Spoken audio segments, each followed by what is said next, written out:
All right, guys, today we are at lesson 86. Lesson 86, we will be looking at the distance formula and the midpoint formula. There's two ways to do the distance formula, as you can see here. Uh-oh, somebody needs to turn their telephono off. Hey, Brady, it's you. No el telefono en el claso, Brady-o. Who's calling you, Brady? I don't know, somebody from North Carolina, one of them stupid teleprompters.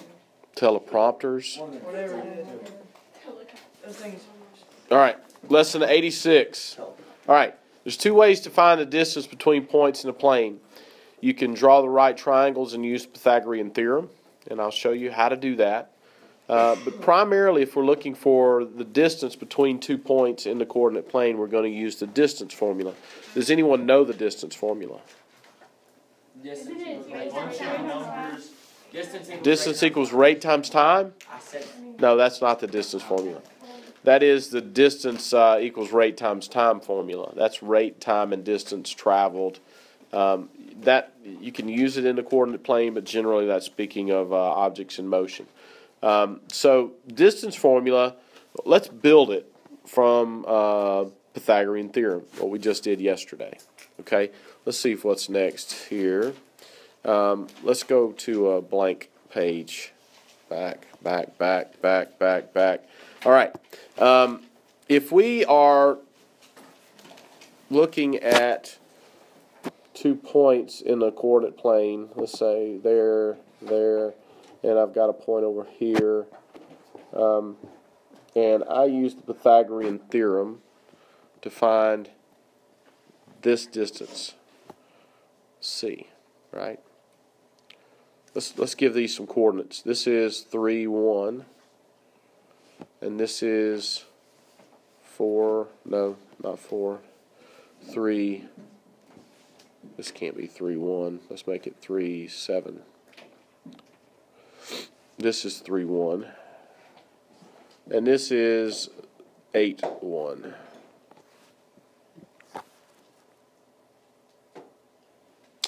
So how would I find the length of this side?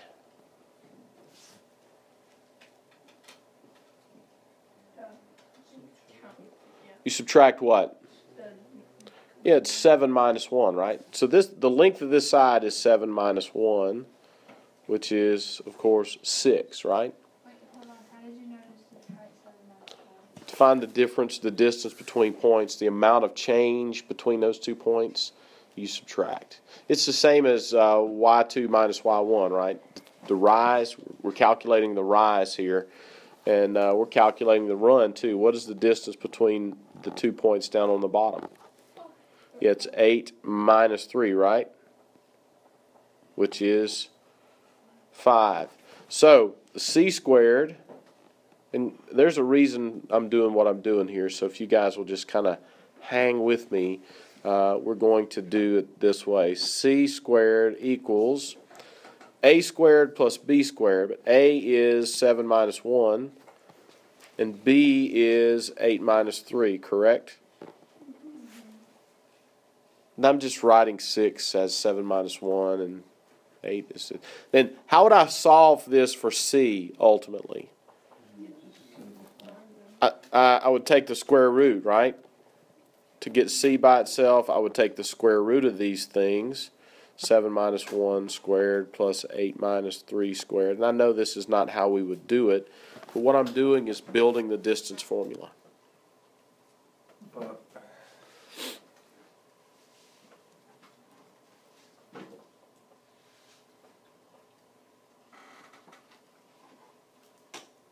Okay? Now, I want you to notice that the 8 minus 3 could have also come from this 8 and that 3, right? And the 8, the 7 and the 1 on this other side could have come from that 7 and that 1. So when we found the distance, we didn't even really need this point down here. Right, so we could have drawn in this imaginary triangle. If I was just trying to find the distance between these 2 points, I could have just kind of drawn this triangle imaginary. And this is what I meant by you can use the Pythagorean theorem. You can craft a right triangle and draw the triangle in, and then you can find the distance of this side is 6, the distance of that side is 5, and you get that by subtracting the points. Okay, now let's go completely arbitrary. Let's go completely generic here. Let's change 7 to, let's change this to x1, y1. Why are we doing? Just bear with me, Mac. And let's change this to, let's change the 8-1. Let's call it x2, y2. I apologize. You're okay, buddy. So how do you find the distance here? If we changed all these to x2, y2s, what we would have is distance equals the difference between y2 minus y1 squared plus x2 minus x1 squared. That's the distance formula. Okay? So always in mathematics, it's good to go from concrete to abstract. Now, a lot of you may not have understood all the steps that I just took getting to this distance formula, but we built the distance formula using the Pythagorean theorem. So the distance between 2 points in the coordinate plane, the distance between 2 points in the coordinate plane is distance equals the square root of, and it doesn't matter because there's a plus sign in between them. If you want to do x first, you can do x first. If you want to do y first, you can do y first. x2 minus x1 squared plus y2 minus y1 squared, or you could do y2 minus y1 squared plus x2 minus x1 squared. That's the distance formula. All right, so we're going to subtract the x's and square it. We're going to subtract the y's and square it, and then we're going to take the square root of the sum of those two things. It's really just plugging numbers into a formula. Very similar to the slope formula. How do you find the slope formula? y2 minus y1 over x2 minus x1, right? It's also very similar to the point slope form. Y minus y1 equals m times x minus x1. What does it seem like we're always doing with the coordinates of these points? Subtracting them, yeah? Okay, so let's put this into practice. The diagram shows a grid of city streets. A car travels from point P to point Q by moving east to point R, then south to point Q. What is the direct distance in city blocks from P to Q? So what I'm looking for is the distance between those 2 points. I'm looking for that distance right there. Okay? Now they don't tell us this. They don't give us a grid or they don't label things for us, but that's the point 0, 0 right there. We're going to name it for them. All right? So if that's 0, 0, what are the coordinates of P? 1, 5 is correct. And the coordinates of Q would be 1, 2, 3, 4, 5, 2. So using my formula, distance equals the square root of, that symbol is extremely important, x2 minus x1 squared plus y2 minus y1 squared. The easiest way to memorize a formula is write it every time you use it. Okay, so making the substitutions, what do we get when we subtract our x coordinates? 5 minus 1 squared plus 2 minus 5 squared. Yes? Do we subtract first? Yes, you have to do what's the order of operations. So what's inside the parentheses there, this would be 5 minus 1, which is 4. And 4 squared is 16. 2 minus 5 is negative 3. And negative 3 squared is 9. So that's the square root of 25. And the square root of 25 is 5 blocks. Well, that was simply. Yeah, it's really not bad. You know, the distance formula is a formula. The most effort on your part is going to be memorizing the formula. Memorize the formula, you're good.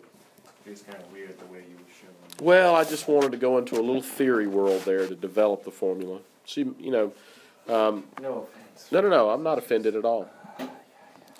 All right, find the distance between these 2 points, 3, -2, and 6, 4. Or at least to get these numbers. Yeah, they're just going to give us the points there and show us a graph. The graph is helpful. If I wanted to draw a right triangle there and use Pythagorean theorem, I could. But we've got the distance formula. Let's use it. What is the distance formula? D equals square root of the difference between our x coordinates and the difference between our y coordinates squared. The sum of those differences squared, and then take the square root. Alright, so when we make our substitutions, it does not matter which point is x2, which point is x1. Because we're squaring them, it doesn't even matter the order. You could go in different orders on this one because squaring a negative is the same thing as squaring a positive. But it's kind of good just out of a matter of habit to go in the same direction for x2 minus x1 to go in the same direction for y2 minus y1. So if we used x2 minus x1, if we use 6 minus 3 squared plus, I want to go in the same direction to get my y difference. 4 plus 2. 4 plus 2. That's there we go. Now that's important to make sure that we get minus a negative becomes plus 2. Now you don't have to rewrite this whole thing again. We can kind of skip some steps here. What's 6 minus 3? 3, and 3 squared is 9, right? 4 plus 2 is 6, and 6 squared is 36. So that will be the square root of 45. Now, is it okay to leave that like that? It's not simplified, is it? Why is it not simplified? Because 45 has a perfect square that will divide into it, and that perfect square is 9. It's 9 times 5, right? So the 9 gets to pass through the radical as a 3. The 5 is trapped inside because the square root symbol only works on perfect squares. Y'all look bored with this. It's pretty easy, isn't it? Okay, now, determine whether, we're not going to do this whole problem, but this is a kind of an application problem that you could have. And it's a great geometry problem. You'll do a lot of this in geometry. Determine whether quadrilateral ABCD is a rhombus. Now, there's two power words in that sentence. What are they? Quadrilateral and rhombus. So I can't really answer this question unless I know what a quadrilateral is and what a rhombus is. What's a quadrilateral? It's a four-sided polygon, right? And we're not going to talk about what a polygon is, but a quadrilateral is a four-sided polygon. Four-sided polygon, ABCD, is a rhombus. What's a rhombus? A square? It's a quadrilateral with four. Parallel sides. No, they are parallel, I've but heard rhombus, but I always forget 'cause what makes a rhombus, and there's different ways we can prove it, Ariana, but a rhombus is four congruent or equal sides. Okay. So how would you prove that this was a rhombus? You find the subtract all. You'd have to use the distance formula 4 times and show that each side is congruent or not congruent. That's a little bit ridiculous. Nah, we can do it a little faster. Let's do it. Let's just go ahead and do it. Let's say we'll do AB. AB is equal to the square root of Now let's do these differences in our head. What's 1 minus 0? -1. That's 1, and 1 squared is 1, right? And then 2 minus a negative 1. 2 minus negative 1 3. is 3, right? 2 minus negative 1 is 3, and 3 squared is 9. So we're just kind of not showing as many details in this one as we did in the previous ones because I want to get through the lesson. BC. For BC, what's 1 minus negative 2? Negative 3 squared is 9, right? What's 2 minus 1? 1 squared is 1, and that one's also the square root of 10. So you can get through this pretty quickly if you just do a lot of it mentally. And I know you guys are brand new with this distance formula, but you got it. What is 1 minus a negative 2 here? -3. 1 minus negative 2 is positive 3, but it doesn't matter. Positive 3 squared is 9, and so is negative 3, so we get 9 there. And you can see it's kind of shaping up, right? What's negative 2 minus negative 3? That's negative 2 plus 3, 1. which is negative 1 squared, and negative 1 squared is 1, and again we get the deal. So we just have one more left to go. What's negative 3 minus 0? Negative 3 squared is, we got another 9 for that one. And what's negative 2 minus negative 1? It's negative 2 plus 1, which is negative 1. 1 squared is 1. So all of these sides have a length of the square root of 10. So it's a rhombus. It is a rhombus, yes, because the lengths of the sides are congruent. Will we Now, have problems like this? Yeah, you could have a problem like this in your homework, or on a test for that matter, because it's just the distance formula, right? And you can kind of see the relationships of the sides, and that will help you roll through it. All right. Midpoint. This is different.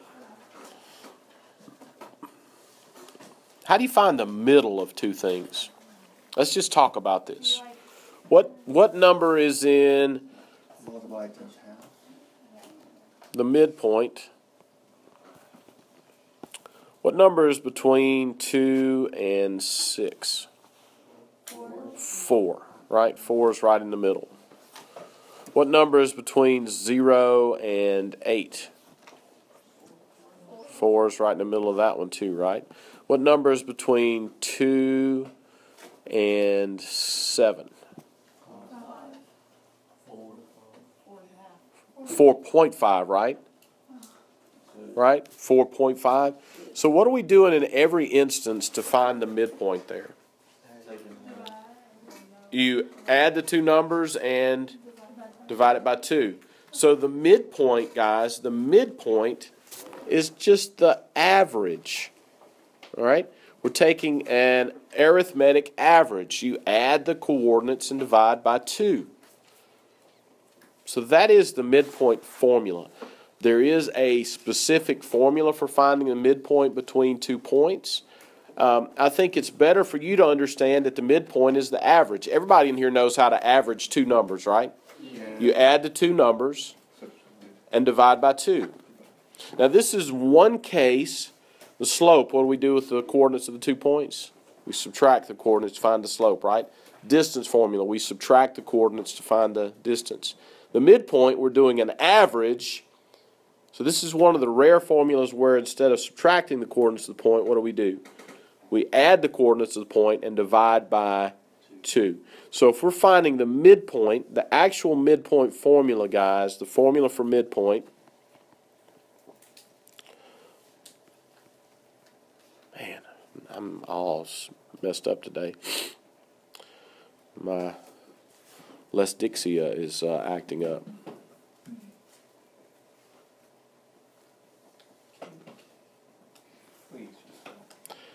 So x2 plus x1 over 2 is my new x coordinate. That's the average of the two x values, right? And what would the average of the two y values be? y2, you add them together, or you could do y1 plus y2, it doesn't matter, and divide by 2. That's how you find the average of two things. Should we multiply this? No, nothing's being multiplied. The midpoint is a point, right? Alright. So this results in a new x value and a new y value that represents the midpoint of the 2 points. Okay? And, the x sub m there, we would understand that to be what? Midpoint? The x value of the midpoint. Okay? All right, so let's put it into practice. Let's go back. Find the midpoint of these two things. The midpoint is the average of these 2 points. So literally you can just add the 2 points together and divide them by 2. What's 3 plus 7 divided by 2? 5. So the midpoint here is x is 5. What do you get when you add 5 and negative 2? 3 divided by 2 is 1.5, or you can just write it as 3 over 2. That's the midpoint. What is the midpoint? It's the average of the 2 points. To find the middle of two things, you average the 2 things together. Super easy, right? Okay, and the formula is a little clunky to me. It's easier for me to remember that it's the average of 2 things and to remember that formula. How do you average 2 things? You add them and take the average. All right, we're running a little short on time. A quarterback is on the 30-yard line at 30-10, and he throws a pass to his receiver who's on the 50-yard line at 50-40. Find the length of the pass as a radical and simplest form. What are they asking us to do here? Find the length, so we would do what? That's the distance formula, yeah? So it's x2 minus x1 squared plus y2 minus y1 squared, and then you take the square root of those 2 things, okay? So if we were to finish that, we'd get distance equals the square root of, what's the difference in my x values? 20 squared, and the difference in my y values is 30 squared, and that's 400 plus 900, square root of 1300. Now it says simplest radical form, so I have to take the 100 out of that. That's 100 times 13, isn't it? Which is 10 times the square root of 13. Yards. Yeah, then use your calculator to estimate that distance. A little over 40 yards. A little under 40 yards, rather. All right, there's your homework.